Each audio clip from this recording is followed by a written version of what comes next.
going back to something I mentioned at the beginning about having access to tools that, were not super available to most people in finance, anybody in the world can access Aave, right? Like you could be living in, Yemen, which doesn't even really have like a whole central banking, stable currency, whatever.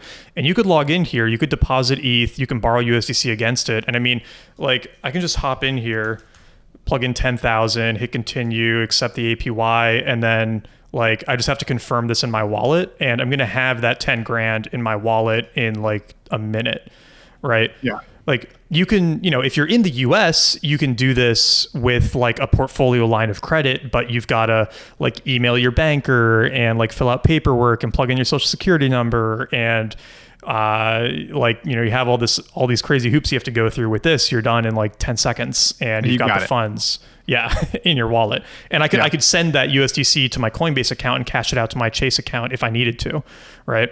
So it's really like that's a simple example of how this really changes the game for what you can do with your money compared to being just like locked in TradFi. And I think in both ways, right? It's like the Wild West in the sense that a lot of the safeguards are gone. And a lot of the upside is there. So like we're in a position where our traditional finance system, if you look at the traditional finance system, unless you are invested in equities or real estate recently, you're getting basically no return on your cash, on your capital. And there's other things you can be invested in, but you need to be in pretty speculative stuff to be able to get a return to offset the cost of inflation on your.